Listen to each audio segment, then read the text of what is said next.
These pictures were taken by some citizen scientists that I'm going to mention in a bit.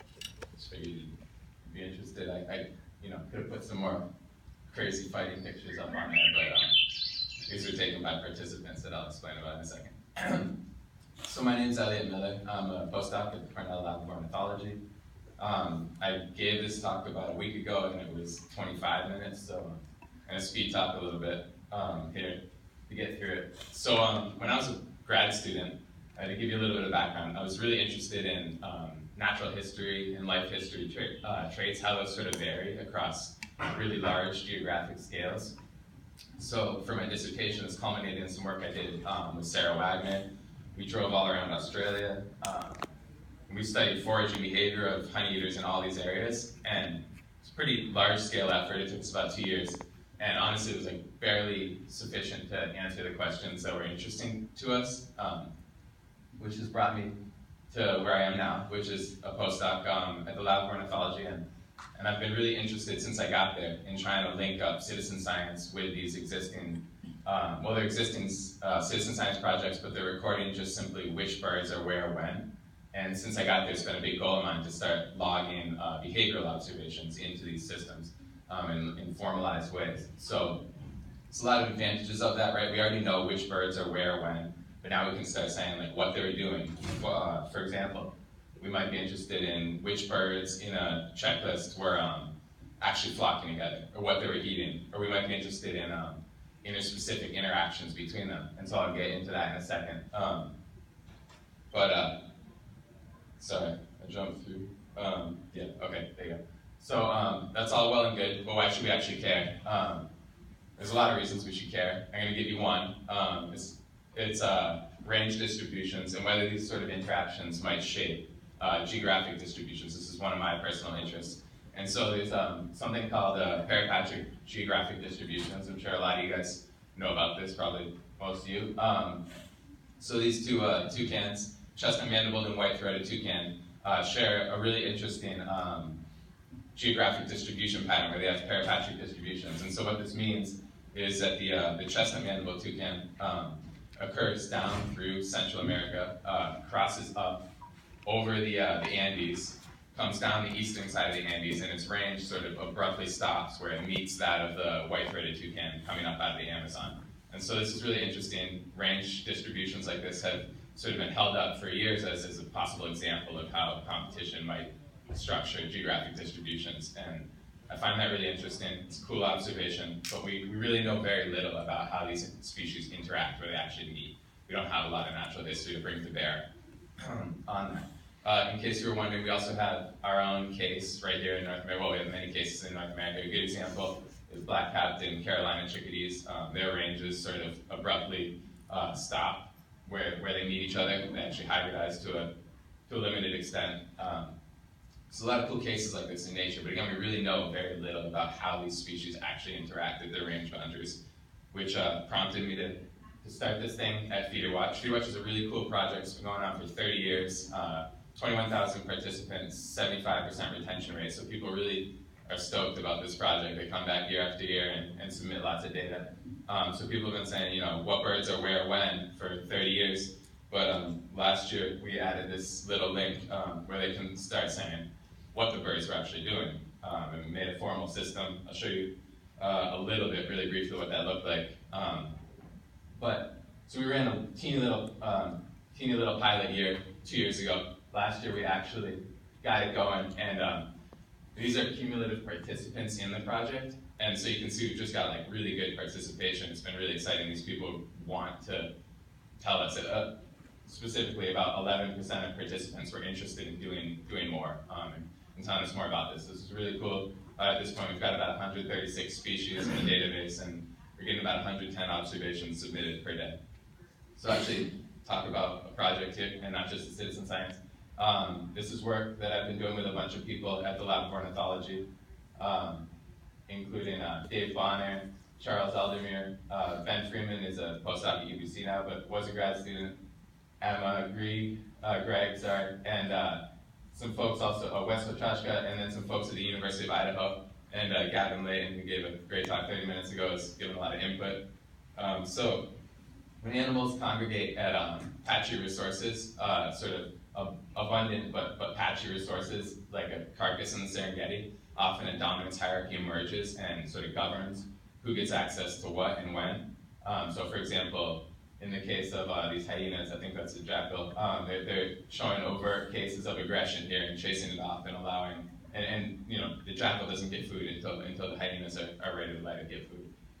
You know, sometimes this is more subtle, but when we have these overt cases of aggression, we can actually record these and start making some inferences based on them. So bird feeders are really fun because they're kind of like carcasses in the Serengeti. And you just saw two displacements there. So displacements are what we're going to be talking about today. So the first is an intraspecific displacement, that's an interspecific. So the first was between two blue-gray tanagers, and then this clay-colored robin comes up and also gets to eat when it wants, so we might infer that it's socially dominant. So these sorts of displacements are going to be the subject of the talk. Like I said, we made this formal system for recording these observations. So 15,000, 1,500 people decided to submit 15,000 of these. I'm really thankful for that. It's a lot of clicking. And so this is what one might look like, a blue jay displacing a tree sparrow. And when we start summarizing these over lots of species, if we have sort of consistent directionality in their dominance relationship, for instance, this white-breasted nuthatch as dominant to this tufted titmouse, dominant to this red-breasted nuthatch, dominant to this black-capped chickadee, we have what's called a linear dominance hierarchy. And a nice sort of schematic way of visualizing that is like this. But dominance hierarchies don't have to be linear, right? Some really simple deviations from a simple linear dominance hierarchy. You might have a corporative dominance hierarchy where some species hold equivalent ranks, or you might have a despotic dominance hierarchy where one species is dominant, everything else is subordinate. So given that nice data set that we've got now, some really simple research questions are basically, what does the dominance hierarchy of North American feeder birds look like? Is it linear, despotic, possibly much more complicated than that? And what predicts who wins these interactions? So this is my audience participation time. Any guesses? Size. Size, right. Just show you some of the data real quick. We got, like I said, about 136 species in the data set. For those who like to watch feeder birds, we got some really familiar relationships. White-breasted nuthatch dominant to both the chickadee and the titmouse, and the titmouse dominant to the chickadee. But as you might guess, with 136 species and like hooded orioles and green jays and weird stuff that don't usually go to feeders that often, we got a lot of interesting ones too.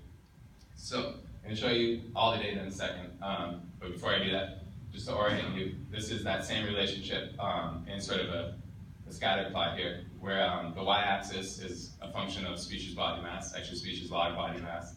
So the larger nuthatch is higher up in the plot, chickadee, smaller chickadee lower down, and then species position along the x-axis is just a function of sort of their taxonomic position. So if you were to draw a line down, you would find the tip in question on the phylogeny. So, and also these arrows reflect on how frequently they interacted and the direction of those aggressive interactions. So like this nuthatch frequently displaced the black-capped chickadee. All right, you with me? This is what the actual data looks like.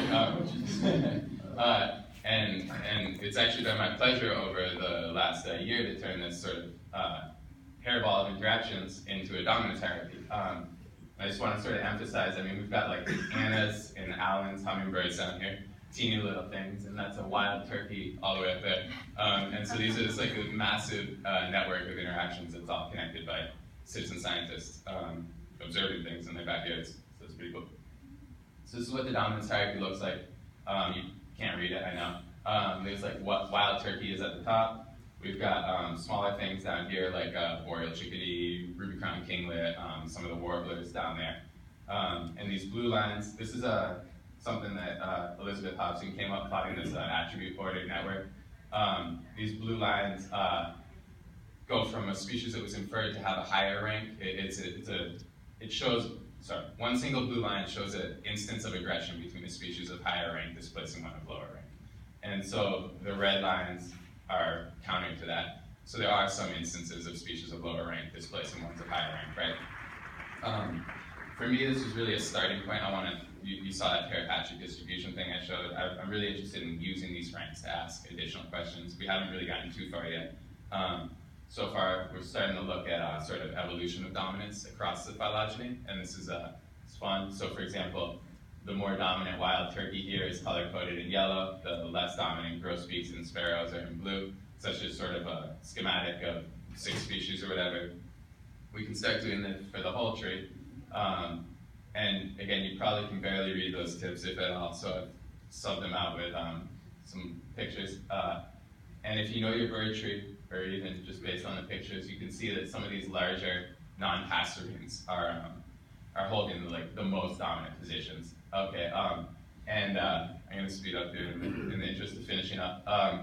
What we also see is that body mass, like you guys guessed, explains a lot of the variance, and there's a few clades that really deviate quite notably. And if we put here we've got expected dominance as a function of body mass, and the colors aren't rendering super awesome, but you can see that up here, doves are less dominant than expected based on their body mass, and grosbeaks and buntings are less dominant than expected based on their body mass, but down here, orioles, warblers are much more dominant than expected based on their body mass.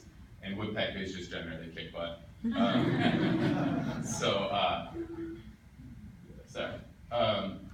Last thing I'm going to talk about real quickly, rock, paper, scissors relationships are really interesting for a number of reasons.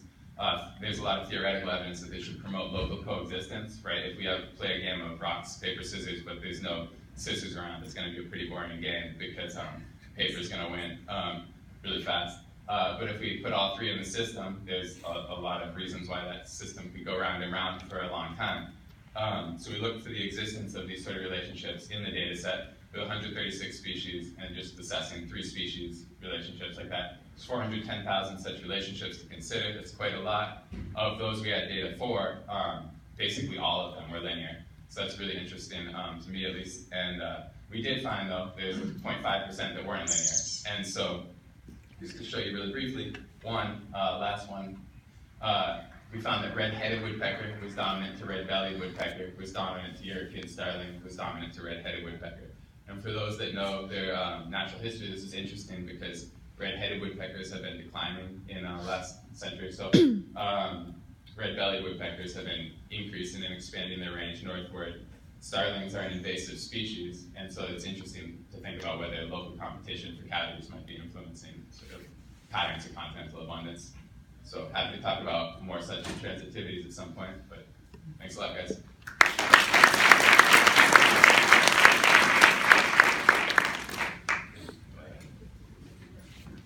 Time for maybe one question if anyone's interested. Yeah. So looking at those rock, paper, scissors interactions, do you see stable triads like the enemy of my enemy is my friend? So we see certain triads like that one there where. And so are they more stable? Do you see more of them like the friend of my friend is my enemy? I don't know. I haven't looked at that yet. That's a good question. I mean, most of them are. I've tried thresholding the network at different things, so species will have had to have one X percentage of interactions to be considered dominant, but I haven't done a lot of looking at stability of interactions yet. That's a good idea.